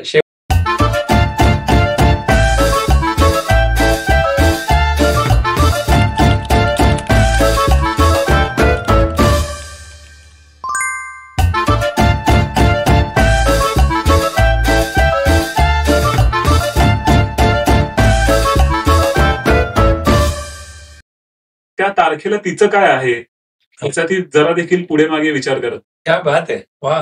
की तिची एखादी, ती पण एक प्रोफेशनल आहे त्यामुळे तिची देखील एखादी कमिटमेंट असू शकते. बिलकुल बिलकुल. पण माझ्या कार्यक्रमाच्या समोर मग ती तिची जी कमिटमेंट आहे किंवा तिचे जे काही प्लॅन्स आहेत ती सेकंडरी ठेवते. याहून मोठा सपोर्ट काय असू शकतो. किती मोठी गोष्ट. सुंदर सुंदर. त्यामुळे माझ्या गाण्यासाठी ती तिचं ड्रीम कुठेतरी बरेचदा सॅक्रिफाईस करते आणि त्याची मला जाणीव आहे. ती परतफेड होत असेलच मला माहिती आहे गॅरंटी. कारण सो नाईस, सो नाईस. खूप छान. आणि हा सपोर्ट खूप महत्वाचा असतो. Because that is support. आपण पुढे जातो आणि आपल्याला पाठीमागे माहिती असतं की काय म्हणायचं, कुठल्याही अनकंडिशनल सपोर्ट त्याला म्हणतो आपण. So nice, super. ही राऊंड तर तुम्ही एकदम सक्सेसफुल, छोटी राऊंड होती पण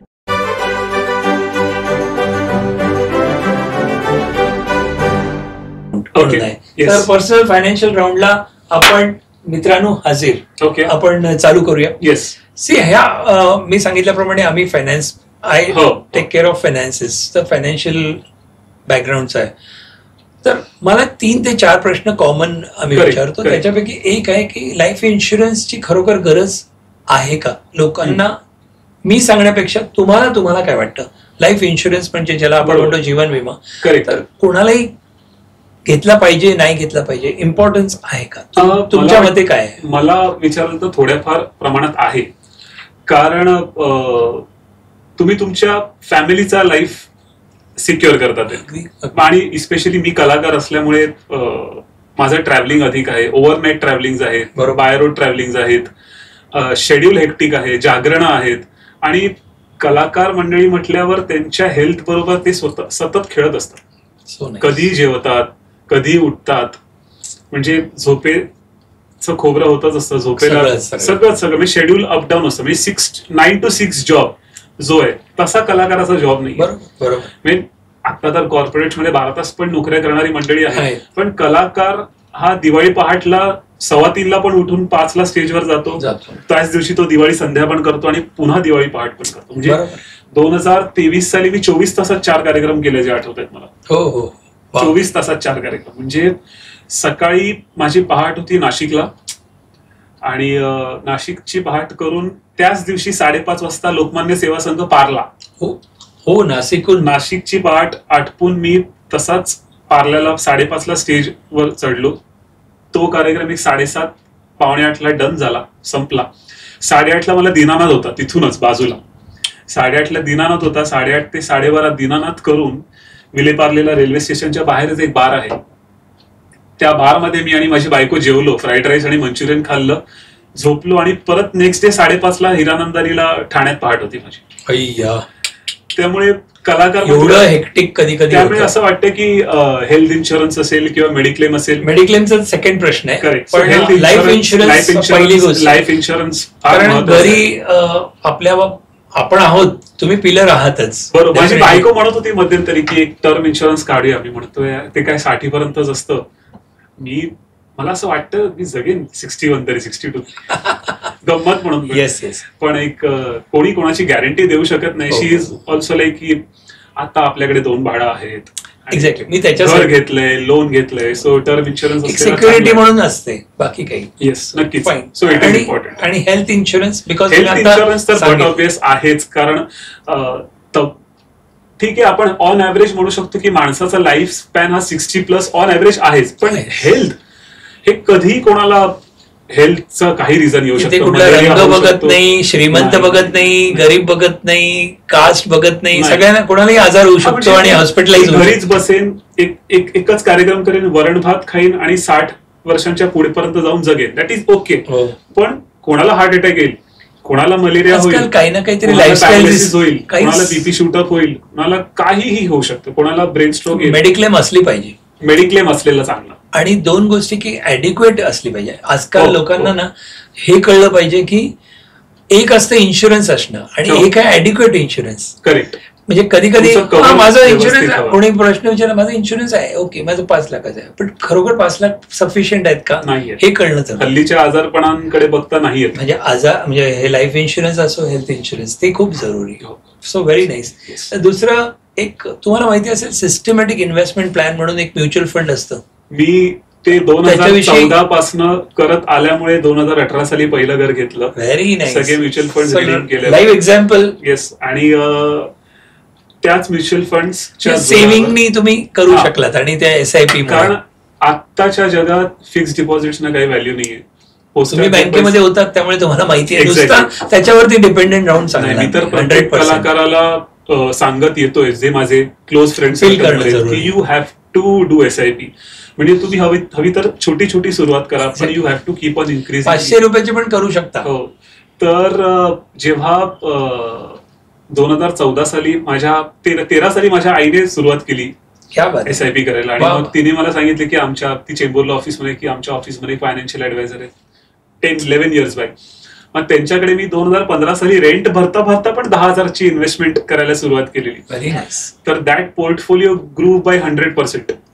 आणि मग ते पैसे मला घरासाठी मिळाले. आणि मग आता ते करत करत मी ती 10,000ची इन्व्हेस्टमेंट हळूहळू पुश करत 40,000पर्यंत नेली. आणि ते करत करत करत करत आता जेव्हा मी पुन्हा 3 BHK घेतला, तेव्हा मला परत त्या पैशांचा फार उपयोग झाला. Very nice. आणि अजूनही सगळे EMI करून, बाळांचा खर्च मॅनेज करून, पण मी बेसिक 15,000ची 20,000ची SIP अजून रनिंग ठेवलीच आहे. Very nice. म्हणजे पोटाला चिमटा काढला तरी चालेल, पण SIP. हा तुमचा अनुभव बोलतोय ना, कारण तुम्ही एवढे 2 ऍसेट्स बनवले आणि सो यू नो. मी सगळ्यांना रिक्वेस्ट करेन की तुमच्या चैनीच्या गोष्टी जर का तुम्ही 2 कमी केल्या तरी हरकत नाही, पण तो पैसा SIP ला वळवा. कारण लॉंग रन मध्ये SIP तुम्हाला जे देईल ना, आणि SIP नंतर म्हणजे बऱ्याचशा गोष्टी सोप्या होतात मला असं वाटतं. अगदी अगदी. आणि इमिजिएट रिझल्ट नाही मिळत, लॉंग टर्मला खूप. बिलकुल बिलकुल. ह्याच्यामध्ये थोडंसं मी ऍडिशन करू शकतो की SIP करा, आणि जमले तुमचे काही 4 गोल्स 5 गोल्स असतील, तुमच्या गोल्सला डिवाइड करून त्याला असाइन करा. So it become very easy. Absolutely. काही गोल्स फिक्स असतील की एका एजला पाहिजे किंवा एका एवढ्या वर्षांनी पाहिजे, जसं तर मुलांचं सांगितलं. ते एक एज्युकेशनचा असतो किंवा आणखीन काही असेल. तुम्हाला ट्रिपला पण जायचंय, ते बाबा आज नाही पॉसिबल आहे, 5 वर्षांनी तर मला इथे जायचंय, त्याच्यानंतर दर 2 वर्षांनी एकदा जायचं. सो असाइन केलेले इट बिकम्स व्हेरी इझी. नाहीतर नॉर्मली मी बघितलेले, मी जस्ट अनुभवाने सांगू शकतो की SIP आपण करतो आणि नंतर होतं काय की मला कार घ्यायची आहे, ते पूर्णपणे काढले, ते काढले, परत सुरुवात श्री गणेशांपासून करतो. अर्थात हे डिपेंड करतं आपल्या बजेट कितीची SIP असेल. पण मी म्हणतो की प्रत्येक, जसं आपण म्हणतो ना, सगळे बॅट्समॅन डक वरती नको जायला, 0 वरती. तर तुम्ही गोल्स करा आणि 500 रुपयाची SIP प्रत्येकाला ठेवा, ती बंद करू नका. मग वाढवायची तुम्ही किती लागणार आहे तो डेफिसिट नंतर बघा, priority. So that can be very छान तुम्ही सांगितलं. आणि लाईव्ह एक्झाम्पल आहे SIP ला तुम्ही सांगताय, बिकॉज आजच्या तारखेला यू कॅन डिपेंड. पूर्वी 14% 15% इंटरेस्ट होते, 2000 पर्यंत पण होते, आता नाही. त्याच्यावरती भागणार नाही, इन्फ्लेशनच तेवढं आहे, महागाई. सो शेवटचा प्रश्न की मंथली इन्कम हे आजकाल गरज आहे, कोरोनामुळे पण माहिती पडलं, आणि प्रत्येकाला मंथली खर्च असतातच, मंथली सगळं मंथलीवरती जातं. तर पेन्शन हे ऐकलेलं आहे तुम्ही, तर रिटायरमेंट पेन्शन असते किंवा नॉर्मली काही, पण मंथली इन्कम तुमच्यासारख्या कलाकारांच्यासाठी पण जर बघितलं किंवा सगळ्यांसाठी, हा मंथली पेन्शन किती इम्पॉर्टंट आहे असं तुम्हाला वाटतं? म्हणजे प्रोव्हिजन करायला पाहिजे का पुढची सोय? तुम्हाला त्यात आता मला माहितीये म्हणून मी 2 गोष्टी मी तेच सांगतो, तुम्ही सांगा ना. 2 गोष्टी. आणि ह्याच्यानंतरचा फायनान्शियल ऍडवायझर पाहिजे का, आणि फायनान्शियल प्लॅनिंग पाहिजे, हे 3 प्रश्न. SIP एक मुद्दा आपण कव्हर केला. आता आपण पेन्शन पेन्शनला मी 2 गोष्टींमध्ये डिवाइड करतो. एक तर SIP सारखा दुसरा मुद्दा आहे SWP. हा सुपर. म्हणजे माझ्या तोंडची गोष्ट तुम्ही सांगताय, सिस्टमॅटिक विड्रॉवल प्लॅन. ऍब्सोल्युटली. आणि म्हणजे त्यासाठी मुळात तुमच्याकडे एखादा कॉर्पस जमा झाला पाहिजे जो SIP ने होतो, आणि जेव्हा तुमचे भरपूर पैसे साठल्यावर तुम्ही ते ठेवून मग मंथली तुम्ही पैसे घेऊ शकता. हा मुद्दा एक झाला. आणि दुसरा मुद्दा आहे NPS, which is national payment scheme. बरोबर. तर त्याच्यात देखील मी पैसे करायला पाहिजे, गुंतवतोय. आणि त्याने एकतर होतं काय की तुमचा एकतर टॅक्स वाचतो, ऍडिशनल बेनिफिट तुम्हाला ATC अंडर मिळतो.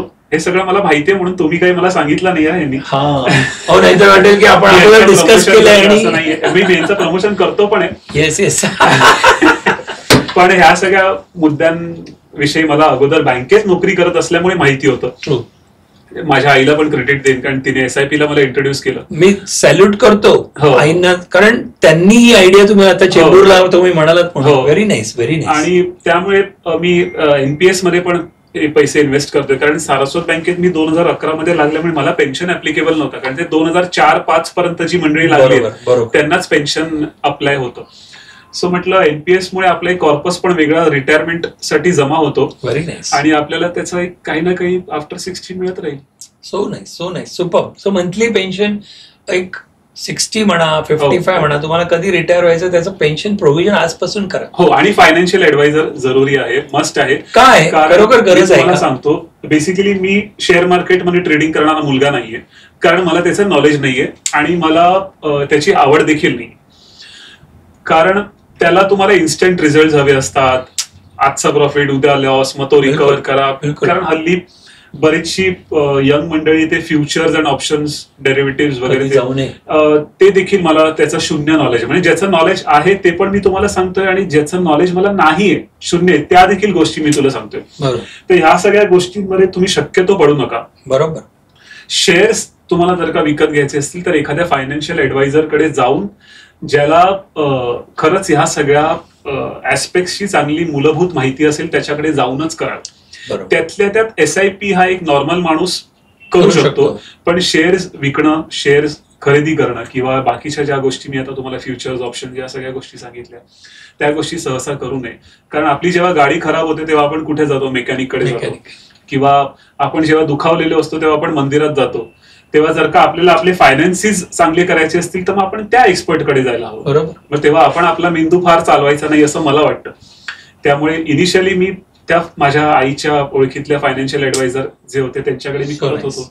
नंतर SIP ची मला आवड असल्यामुळे मी SIP चा अभ्यास केला आणि मला ते रिटर्न चांगले मिळत गेले. आणि त्याचं पण मी अजूनपर्यंत 10-11 वर्ष SIP करतोय. मी अजूनपर्यंत एकदाही शेअर्स आणि बाकीच्या या इन्स्टंट सक्सेस मधल्या गोष्टींकडे वळलो नाही. इन्स्टंट मॅगी नाही पाहिजे. नाही कारण चालेल. तुम्ही गोल्स बद्दल मगाशी म्हणाला, गोल काहीतरी पाहिजे. तर मला तेव्हा त्यांनी विचारलेलं तुझा गोल काय आहे?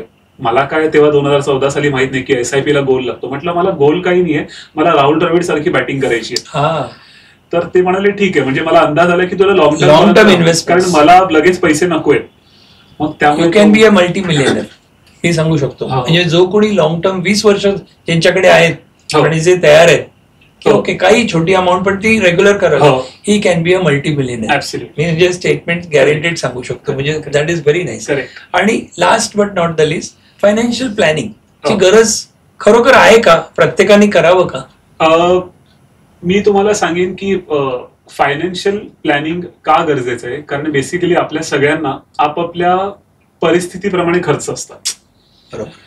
कोणाकडे ऑलरेडी घर आहे तर त्याला EMI नाहीये, कोणाकडे घर आहे तर त्याला EMI आहे, कोणाकडे घर नाहीये त्याला रेंट आहे, कोणाकडे लाईट बिलचा खर्च अधिक असतो, कोणाकडे मेंटेनन्स असतो, कोणाकडे किराण्याचा खर्च असतो, कोणाकडे मेडिसिनचा खर्च असतो, कोणाकडे एज्युकेशनल खर्च असतो, कोणाकडे एंटरटेनमेंटचा खर्च असतो. तर ह्या सगळ्या गोष्टींकडे फार त्याचा त्रास करून न घेता पण आपल्याला कुठली गोष्ट कशी हवी आहे याचं थोडंसं प्लॅनिंग, आणि मग आपला इन्कम किती आणि आपले एक्सपेन्सेस कसे आहेत आणि त्या एक्सपेन्सेसना प्रायोरिटाईज करणं फार महत्वाचं आहे. त्यात मी एंटरटेनमेंट सगळ्यात लास्टला ठेवतो, मेडिसिन्स, फूड हे अगोदर ठेवतो, आणि मग क्लोथिंग आणि विल फॉलो, आणि ट्रॅव्हल सगळ्यात शेवटी ट्रॅव्हल ठेवतो. ते आपल्या चैनीच्या गोष्टी आहेत, पण मी त्याची प्रायोरिटी लिस्टवर ते माझ्या लास्टवर आहेत, कारण बेसिकली आपलं फ्युचर सिक्युअर करणं फार महत्त्वाचं. Very nice. सो थोडंसं प्लॅनिंग हवं, म्हणजे फायनान्शियल प्लॅनिंग. आणि तुम्ही जास्ती रिलेट करू शकता, आणि अवंती ते पण रिलेट करू शकते. ते आर्किटेक्ट आणि फायनान्शियल प्लॅनिंग मध्ये काही फरक नाही. तसं पाहिलं गेलं तर घर बांधायचंय तर आपण अगोदर प्लॅन करतो, फाउंडेशन किती पाहिजे, कसं पाहिजे, काय काय पाहिजे, आपल्या गरजे, need and want. Superb. He round एकदम छान झाली. म्हणजे खूप मला असं वाटतं की या छोट्या राऊंड मधून सुद्धा खूप लोकांना मेसेज, कलाकार मंडळींना सांगेन की ज्यांना खास करून अनसर्टनिटी इन्कम आहे ना, हो, मी सांगेन की एकतर ह्या पॉडकास्ट मध्ये तुम्ही दी APN पॉडकास्ट मध्ये मला बोलवलं तर ह्या चॅनेलला जरूर सबस्क्राईब करा, पुढे बोलायचंय, शेअर करा, बेल आयकॉन बटन दाबा, कारण ह्या गोष्टी आहेत.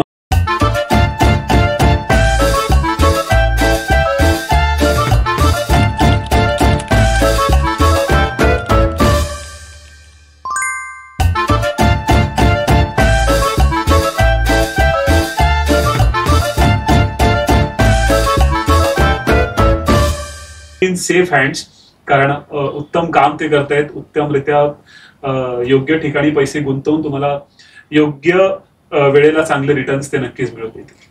वा, ही ऍड होती का? ही ऍड केली आपण, असं झालं मला. वा, कट करायचं का बघा. नाही नाही, पण थँक्यू. म्हणजे हे काही आपण प्लॅन नाही केलं, पण तुम्ही माझ्या बाबतीत बोललात, खूप बरं वाटलं. कारण प्रत्येकाचे फायनान्शियल ऍडवायझर आहेत आणि त्यांच्याकडे त्यांनी जावं, माझं एवढंच आहे. आणि कोणाला जर नसेल तर डेफिनेटली आम्ही आहोत, आम्हाला तुम्ही सांगितल्याप्रमाणे आवडेल निश्चित, का कोणाला नको आहे नक्की. सो माझं प्रोफेशन ते आहे. So thank you so much. ही राऊंड मस्त आली, पर्सनल फायनान्शियल राऊंड. आता आपण पुढच्या राऊंडला जाऊया, जी सॉन्ग मध्ये राऊंड आहे. आता गाणी म्हणायला तयार राहा.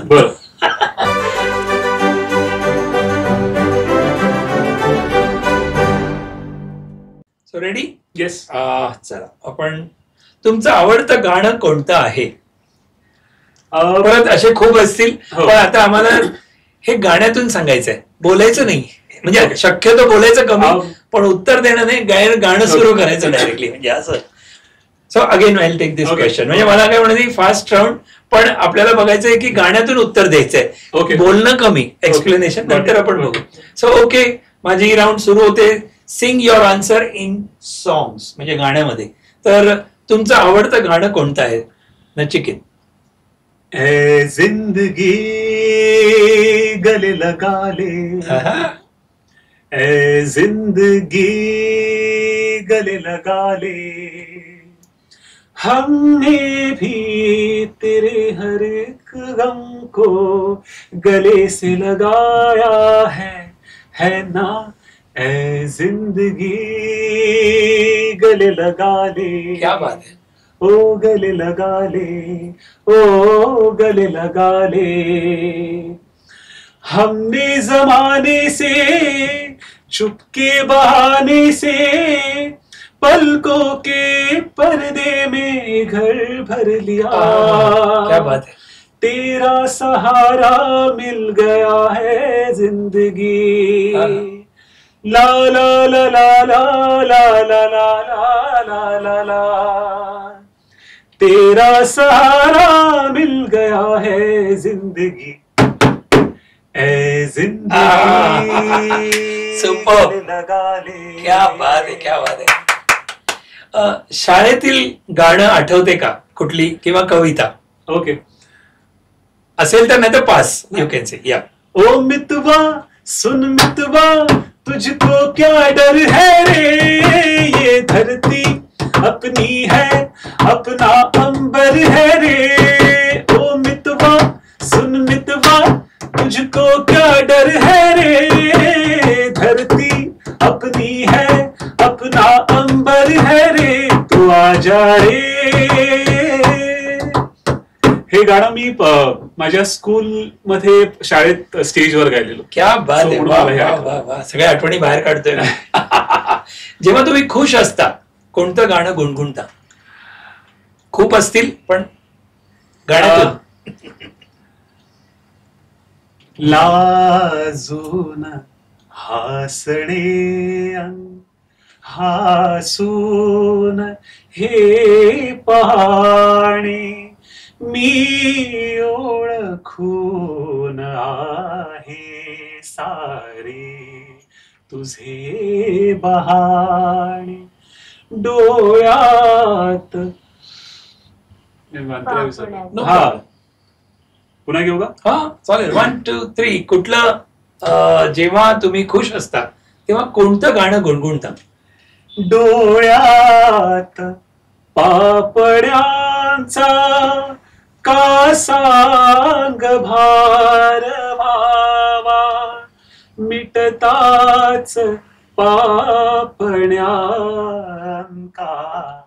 चंद्रही दिसावा, हे प्रश्न जीव घेणे. तुमचे हे प्रश्न जीव घेणे, हरती जिथे शहाणी, मी ओळखून ओळखून आहे सारे तुझे बहाणे, लाजून हसणे हसून हे पाहणे, मी ओळखून आहे सारे तुझे बहाणे. क्या बात आहे. वा वा वा वा वा वा. कोणत्या गाण्याने तुम्हाला रडू येतं? या जन्मावर या जगण्यावर शतदा प्रेम करावे. क्या बात आहे. शतदा प्रेम करावे, शतदा प्रेम करावे, या जन्मावर या जगण्यावर शतदा प्रेम करावे. वा वा वा वा. क्या बात आहे. प्रेमात पडल्यानंतर कोणतं गाणं आठवतं? जीव रंगला दंगला गुंगला सा, पिरमाची आस तू. जीव लागला लाभला ध्यास ह्यो तुझा, गहिवरला श्वास तू. हे फार आवडतं. वा वा वा. काय किती सुंदर, किती सुंदर. हा, तुमचा मूड बिघडला की कोणतं गाणं आठवतं? अरे बापरे. Express your frustration in a song. कुठलंही हिंदी पण चालेल. मुस्कुराने की वजह तुम हो,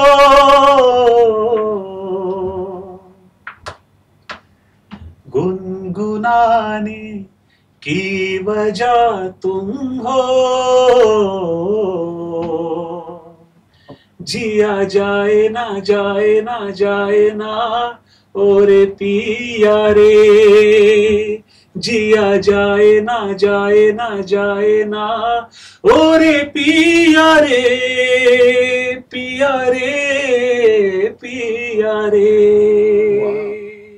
क्या बात आहे. वा वा वा वा.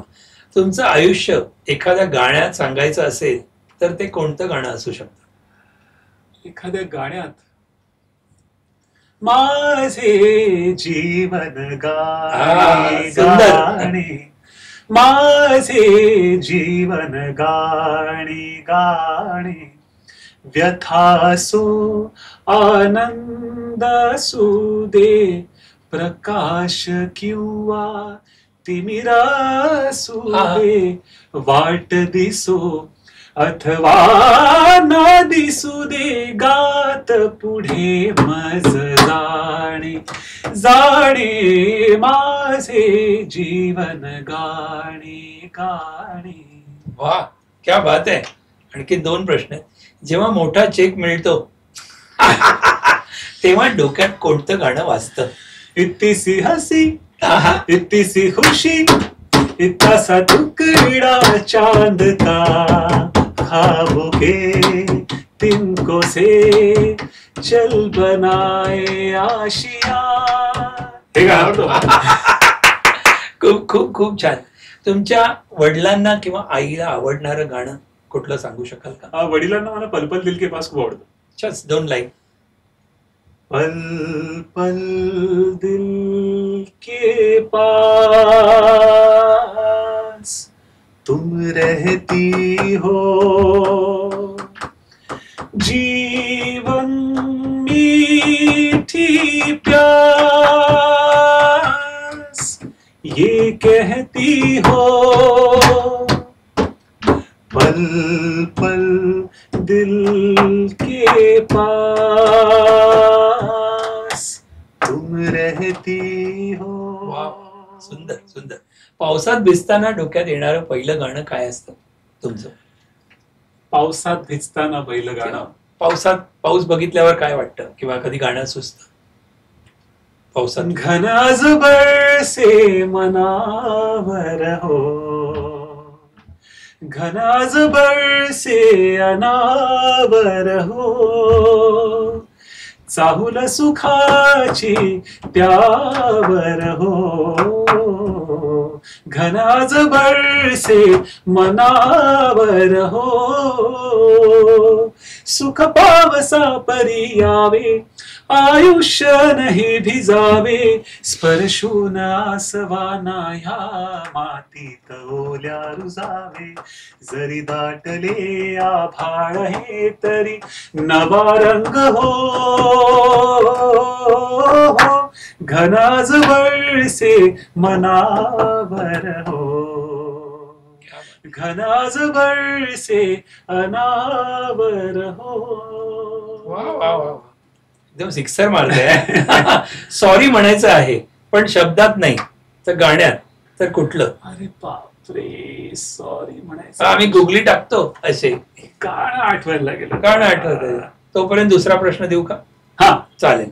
तुमच्या ट्विन्स साठी हा लोरी किंवा एनी सॉन्ग दोघांसाठी छान तुमच्या समोर आहेत, त्यांच्याकडे बघून तुम्ही म्हणताय. स्वये श्रीराम प्रभू ऐकती, स्वये श्रीराम प्रभू ऐकती, कुशलव रामायण गाती, कुशलव रामायण गाती, कुशलव रामायण गाती.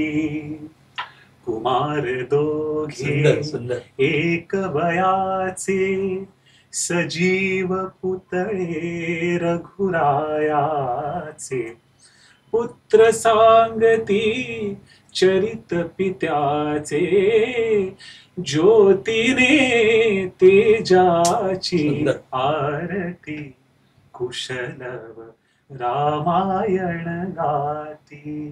क्या बात आहे. वा वा वा, सुंदर सुंदर.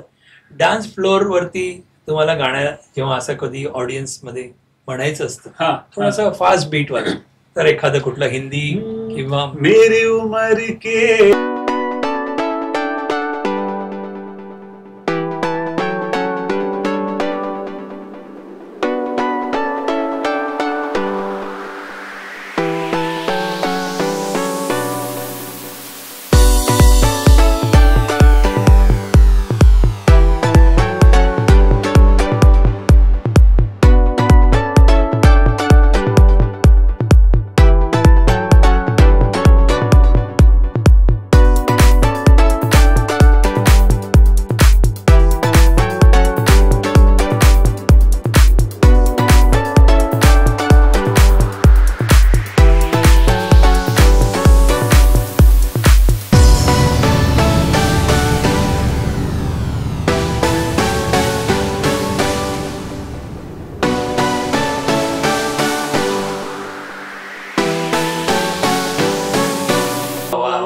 लास्ट सॉन्ग आमच्या द एपीएन पॉडकास्ट शो च्या ऑडियन्स साठी तुम्हाला कुठलं गाणं म्हणायचं आहे? दिल खुले. तुम्ही म्हटली सगळी त्यांच्यासाठीच, पण तरी सुद्धा येस ऑडियन्स साठी, ऑडियन्स साठी, आमच्या फॅमिलीसाठी, म्हणजे काहीतरी स्पेशल तुम्हाला जे योग्य, तुम्हाला या मोमेंटला जे सुचेल ते, कुठल्याही मूडचं जॉनरचं. हा शेवटचा प्रश्न आहे इकडचा. तुला साध आली तुझ्या लेकरांची अलंकापुरी, आज भारावली वसाबारीचा घेतला पावलांनी, आम्हा बाळावंटी तुझी सावली, गळा भेट घेण्या भीमेची निघाली, तुझ्या नाम घोषात इंद्रायणी, माऊली माऊली माऊली माऊली माऊली माऊली रूप तुझे, माऊली माऊली माऊली माऊली माऊली माऊली रूप तुझे. क्या बात आहे. कारण रसिक प्रेक्षक ही आमची माऊली आहे. सुंदर सुंदर. त्या सगळ्या माऊलींसाठी सुंदर ही राऊंड तर सुंदर. आम्ही गाणं पण खूप ऐकली आणि बरं आम्हाला ऐकायचे, आम्ही छोट्यामध्ये प्रयत्न केला ऑडियन्स पर्यंत वेगवेगळ्या जॉनरची गाणी, सगळ्यामध्ये ऑलराऊंडर असतात. तुम्हाला आणि दी एपीएन पॉडकास्ट शोला पुन्हा एकदा दोघांना थँक्यू, आणि तुमच्या सगळ्या टीमला पूजाजी असते.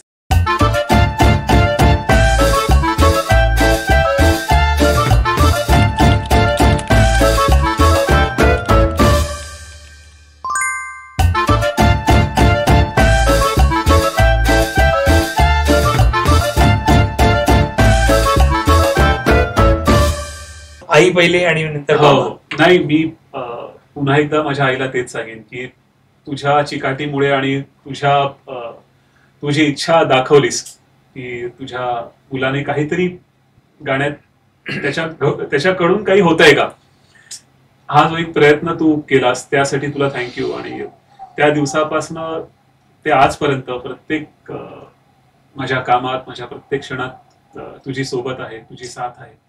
आणि आई म्हणून तुझा जो आशीर्वाद आहे तो कायम यापुढे देखील माझ्या सगळ्या वाटचालीत असू दे, एवढीच प्रार्थना. बाकी आणि बाबांना देखील तेवढंच सांगेन की तुमचा देखील तितकाच पाठिंबा आहे. माझ्या कार्यक्रमाच्या सगळ्या तयारीमध्ये देखील त्यांचा एक मोठा हातभार असतो. अच्छा.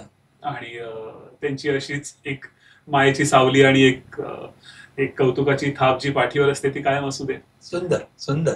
आणि अवंती बेटर हाफ साठी डायरेक्टली थोडा मोठा मेसेज. अवंती, मी ह्या गाण्याच्या क्षेत्रात माझ्या आईमुळे आलो, पण आता ती आहेच, पण तिने तो बॅटन अवंतीला पास ऑन केलाय असं मी अभिमानाने म्हणेन. आणि ह्याचं क्रेडिट त्या दोघींच्या बॉन्डिंगला सुद्धा जातं.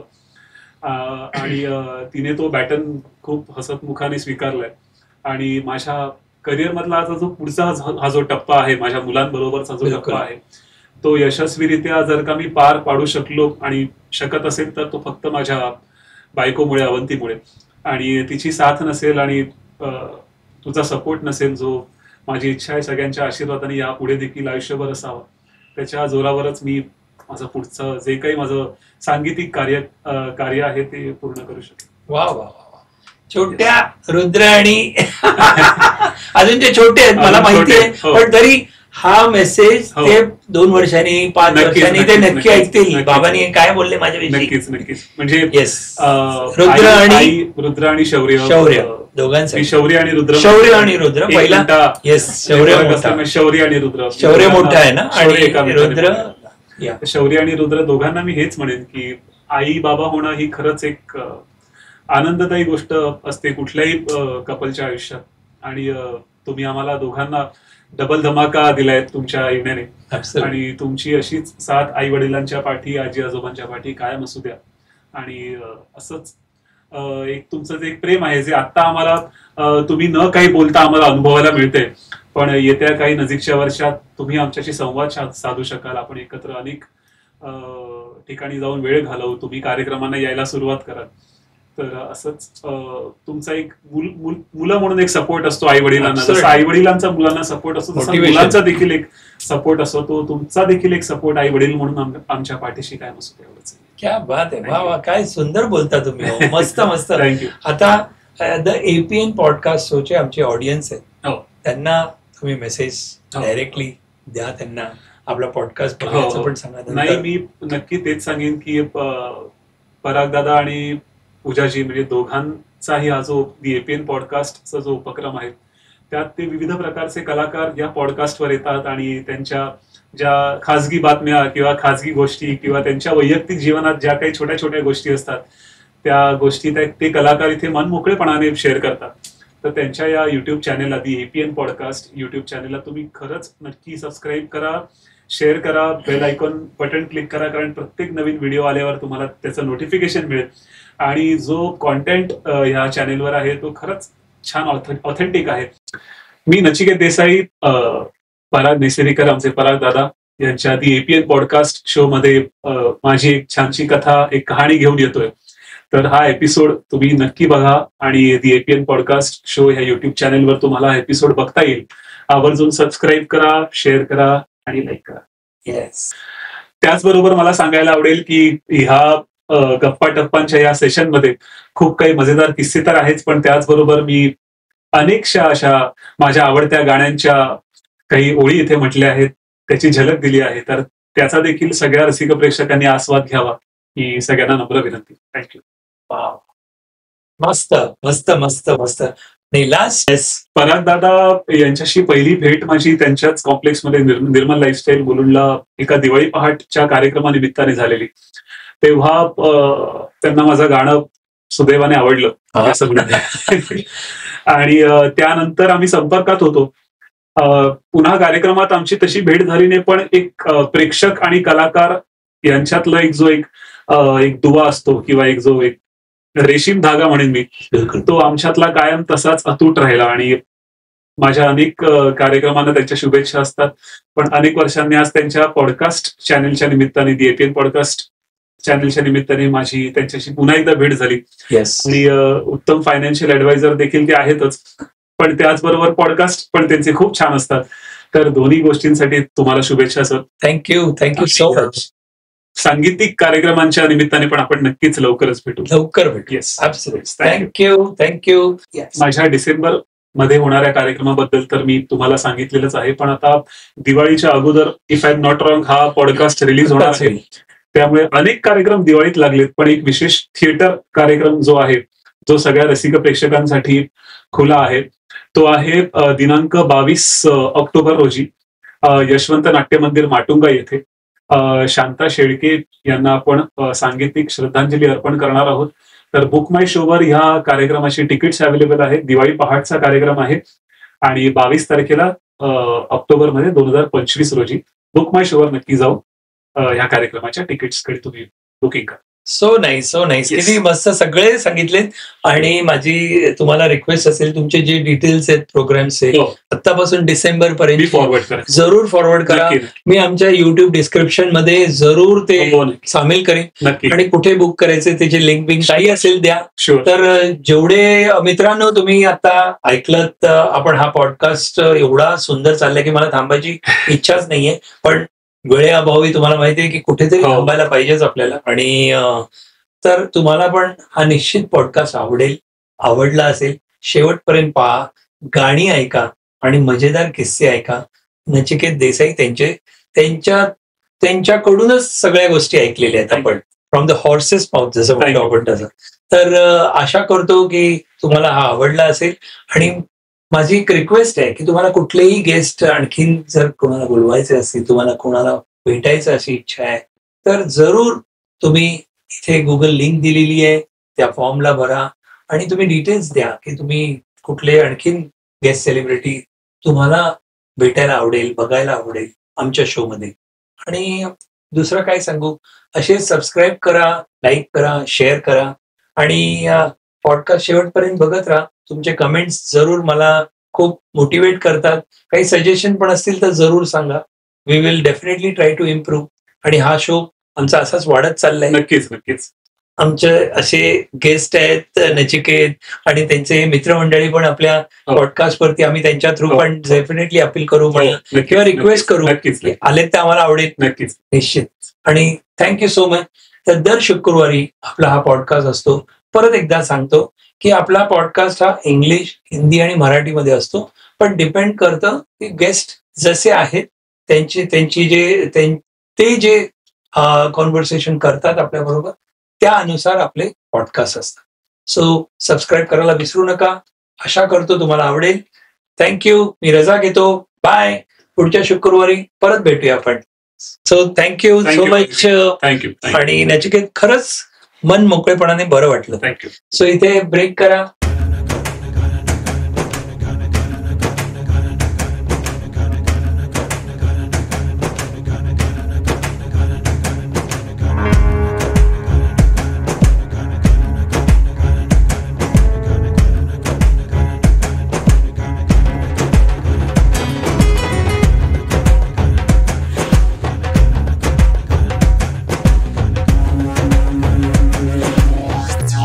एक सिस्टीम आहे, टेक्निकल गोष्टी बऱ्याचशा असतात इथे, ट्रू फ्रेम्स कशी सेट करायची वगैरे. पण it was a great experience. मला खूप मजा आली. पण किस्से मला शौर्य आणि रुद्राची मजा खूप पडली. आणि ते गाणी ऐकायला ना, थँक्यू.